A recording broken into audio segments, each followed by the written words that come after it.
Hola, buenas tardes. Vamos a ver hoy cómo hacemos para calcular la longitud de un arco de curva. Vamos a suponer que tenemos una función continua en un intervalo AB cuya curva queremos calcular justamente entre el punto A, el inicio, y B, el final. Entonces tenemos ese arco de curva y queremos saber la longitud de ese arco de curva. Vamos a emplear una estrategia que ustedes ya han visto en otros cálculos con integrales definidas, que consiste en hacer una primera aproximación, después refinar esa aproximación inicial con el uso del límite. En este caso, nuestra aproximación va a consistir en suponer que la longitud de ese arco de curva puede ser aproximada por la longitud de una poligonal que vamos a armar, que va tratando de seguir la curva. ¿Cómo armamos esa poligonal? Una poligonal es una serie, una sucesión de segmentos. Vamos a ver cómo armamos esa poligonal. En primer lugar tenemos que decir que vamos a dividir en n subintervalos el intervalo AB. De manera que van a aparecer n más 1 puntos. El primero lo vamos a hacer coincidir con el origen del intervalo AB. El x sub 0 entonces va a ser el origen igual a el origen del intervalo. Después aparecerán x1, x2 y así n puntos hasta llegar al último, n más 1 puntos en realidad, hasta llegar al último que será x sub n coincidente con el extremo derecho del intervalo, o sea con b. Para cada uno de estos puntos, en correspondencia, hay un punto sobre la curva, que serán para el de abscisa x1, p sub 1, para el de abscisa x2, p sub 2 y así sucesivamente. De esa manera vamos a tener también entre A y B, contando A y B, n más 1 puntos que nos van a dar n segmentos que van a formar esa poligonal. Si nosotros sumamos las longitudes de cada uno de esos segmentos, vamos a tener una aproximación de la longitud del arco de curva entre A y B que nos interesa. Entonces, eso es lo que queda expresado acá, digamos. La longitud del arco de curva AB es aproximadamente igual a la longitud de la poligonal, que es la sumatoria de las longitudes de cada uno de esos segmentos que se forman entre los puntos P. Acá un detalle, digamos, de un par de puntos consecutivos que yo llamé P sub 1, sub I menos 1 y P sub I, con I que va a variar de 1 a n, entonces ahí podremos pasar por todos los segmentos, digamos. En este caso particular, entonces tenemos dos puntos consecutivos, el segmento que los une, y cómo hacemos para calcular la distancia entre P sub I menos 1 y P sub I. Lo que vamos a hacer es, sabiendo que esto es un triángulo rectángulo, cuyo cateto horizontal es la diferencia entre x sub i y x sub i menos 1, y el cateto vertical, la diferencia entre f en x sub i y f en x sub i menos 1, entonces, usando Pitágoras, podemos establecer que la longitud del segmento que nos interesa es la raíz cuadrada de la suma de los cuadrados de los catetos. O sea, la raíz cuadrada de xy menos 1, esta diferencia, este cateto, la longitud de este cateto, al cuadrado, y f en x sub i menos f en x sub i menos 1 al cuadrado, el otro cateto al cuadrado. Entonces la raíz cuadrada es la longitud de esa hipotenusa, que es el segmento de la poligonal, que va variando de acuerdo al valor de i. Vamos pasando de un segmento a otro, de las longitudes de un segmento a otro. Vamos a detenernos un poquito acá para ver cómo podemos mejorar esa expresión dentro de la raíz. Vamos a valernos del teorema del valor medio de Lagrange. Acá tenemos el detalle. Entonces, para un segmento en particular, entre p sub i menos 1 y p sub i, o x sub i menos 1 y x sub i, tenemos un pequeño arco de la función, de la curva de la función, a la que le vamos a aplicar el teorema de Lagrange.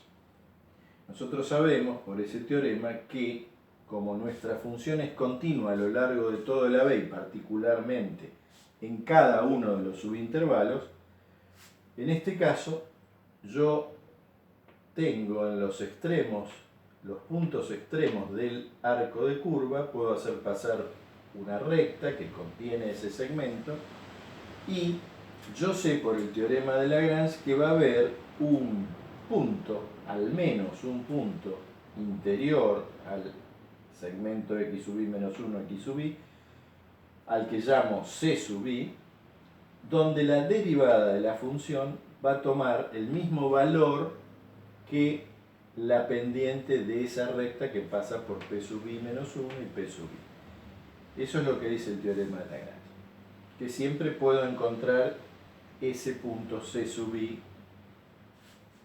para cada uno de esos subintervalos. De esta manera, como la pendiente de esa recta es justamente la derivada de la función en el punto c sub i, yo puedo usar eso, la derivada de la función en el punto c sub i va a coincidir con la tangente trigonométrica de este ángulo alfa sub i. Volviendo o mirándolo más detenidamente acá, alfa sub i, entonces, me permite a mí expresar un cateto con respecto al otro. Entonces puedo decir yo que el cateto vertical sobre el cateto horizontal va a ser la tangente trigonométrica del ángulo alfa sub i. Y puedo, si paso esta diferencia que está en el denominador multiplicando, puedo poner a f en x sub i menos f en x sub i menos 1, que es este cateto vertical, en función de esta diferencia que es el cateto horizontal, usando la tangente trigonométrica del ángulo alfa sub i que coincide con el valor de la derivada de la función en el punto c sub i por aplicación del teorema de Lagrange.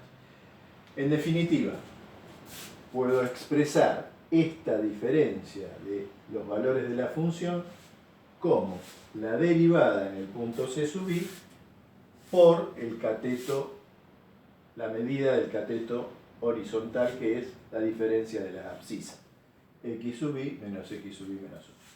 De esta manera, dentro de la raíz aparece como factor común de esa suma x sub i menos x sub i menos 1 al cuadrado, que puedo sacar factor común dentro de la raíz y sacarlo afuera de la raíz como x sub i menos x sub i menos 1, porque cancelo la raíz con el cuadrado. Adentro de la raíz va a quedar 1, porque cuando saco esto afuera, o estos dos afuera, me aparece un 1 acá, más la derivada en c sub i al cuadrado. Esto lo hago para cada uno de los subintervalos, y la longitud del arco AB ahora sería la suma aproximadamente igual a la sumatoria de esta raíz por x sub i menos x sub i menos 1. Lo único que hice fue cambiar el orden de ese producto acá. Si yo quiero refinar el cálculo, lo que hago es dividir intervalo AB en una cantidad mayor de subintervalos.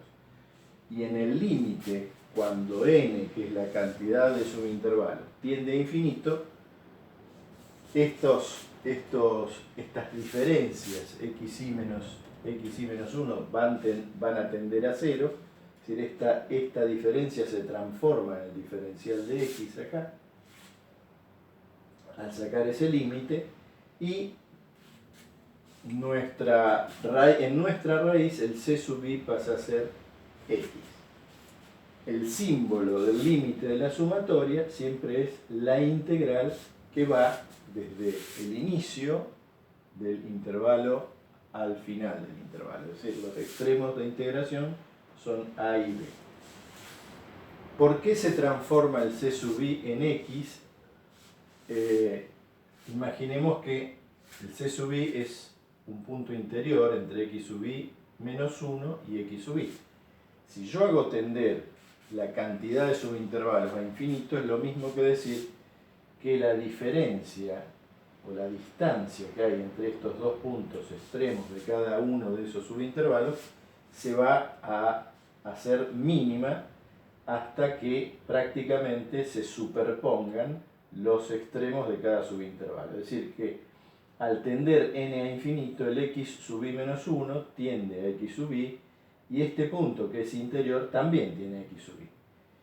Como los x sub i, como i, digamos, se va a pasar de 0 a más infinito, el i, digamos, entonces va a haber infinitos puntos x sub i que se terminan transformando en la x. Entonces, en definitiva, la longitud de arco de curva entre a y b se puede calcular como la integral definida entre los extremos del intervalo de integración o de definición de la curva, del arco de curva, de la raíz de 1 más la derivada de la función al cuadrado por el diferencial de x. Es una aplicación, una estrategia, digamos, que ya hemos aplicado anteriormente para cálculo de área, de volumen, y que volvemos a repetir acá, esta vez con la aproximación de la longitud del arco de curva a través de esa polígona. Bueno, en los libros es muy probablemente no aparezca esta simplificación de hacer tender n a infinito. Lo que va a decir la literatura más formalmente es que uno divide el intervalo AB aleatoriamente, de manera que las distancias entre los puntos xy y xy menos 1 son variables, y lo que se hace es tomar a la mayor de las longitudes de esos subintervalos, como se la define como norma de la partición del intervalo AB, y es a la norma, o sea, al intervalo de mayor longitud, es al que se lo hace tender, esa longitud se le hace tender a 0, y si el más grande tiende a 0, los más chicos tienden a 0.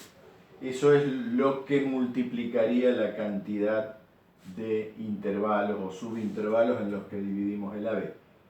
Nosotros lo simplificamos diciendo que la cantidad n de subintervalos tiende a infinito.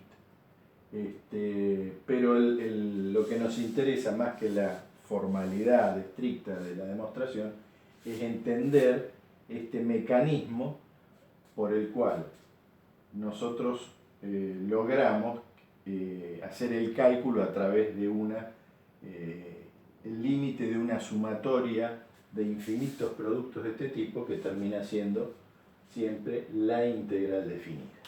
Muy bien, gracias. Hasta luego.